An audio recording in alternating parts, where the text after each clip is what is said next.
Haydn basically invented the symphony. He's the person who really first brought it to life.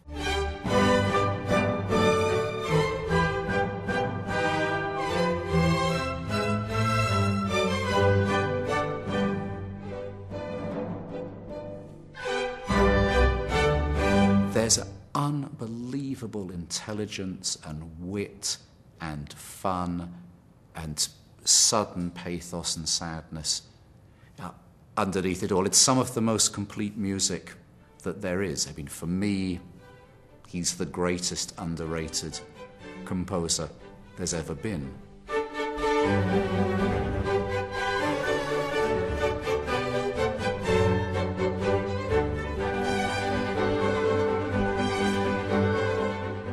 And almost for any musician who loves to play, he's almost the most satisfying because he gives you absolutely everything. And there's the feeling that you're sitting opposite a recognizable person.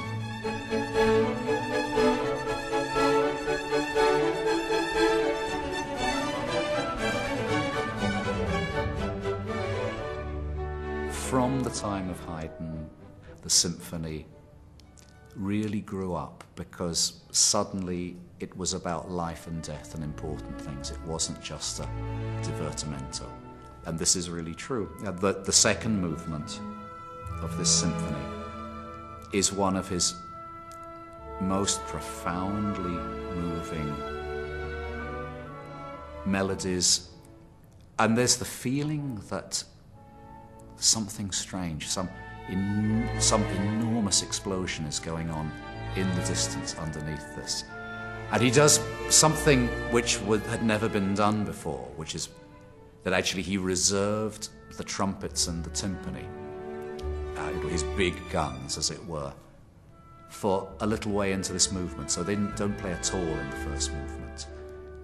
And people were still talking about this years later, this effect, this terrible shot when the music goes to nothing and suddenly there's this huge outburst. And of course, look, we are used to the music for Star Wars now, so maybe it doesn't make the same impact, but the way it suddenly stops and there's this enormous wah in the middle of it is still a shock.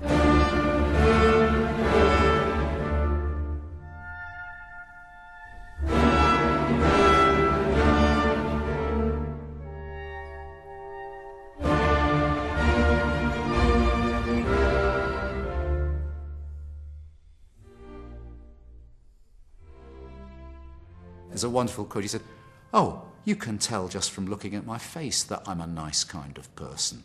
And this is absolutely true of the music. It is a full human being with all the spirit and love and life.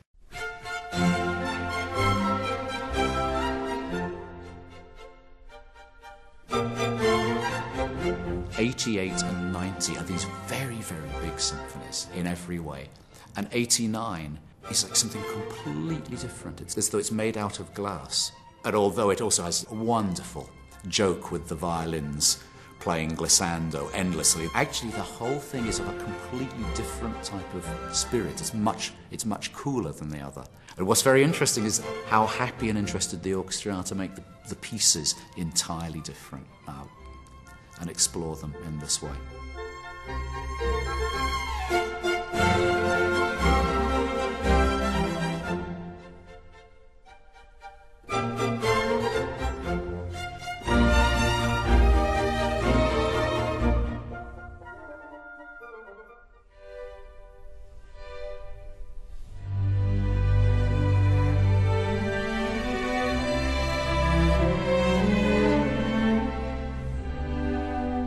Well, 92, the Oxford Symphony, this is another thing because this is real composition at its finest. Again, it starts so simply. There's the same chord played very quietly at the beginning. There's no announcement. It seems to come out of nothing, and the second bar opens up into this gigantic kind of vista of space.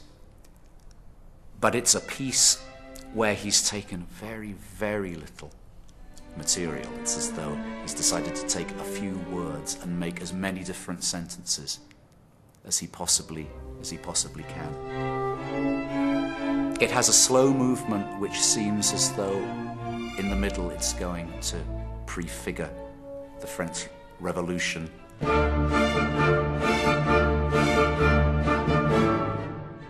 It's simply astonishing. It has the fastest last movement in any of his symphonies, with maybe the hardest second horn part in the whole world.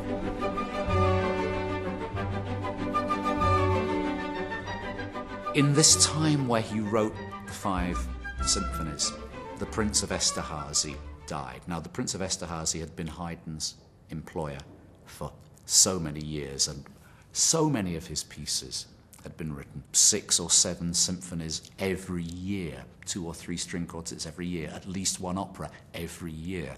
Now, when the news came that Esterházy had died, the leading impresario and violinist in London, Salomon, simply went to see him and said, "Look, you have to come to London."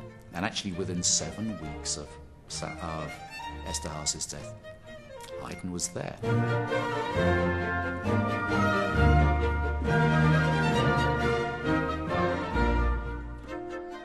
One of the things he wanted to do was to write a special concerto for the great players there, friends he made. Salomon, who'd organized the concerts, who played the violin, oboe, bassoon, cello, extraordinary combination.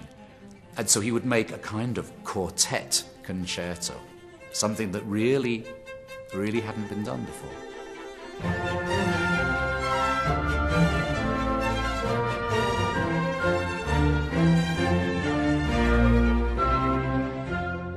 Every great composer took from this music. And I feel it's something that this particular orchestra do enormously well, not only because they're so technically, kind of ludicrously gifted, but also because they have such a very particular type of sense of humor, and they have the type of drive and energy to deal with this.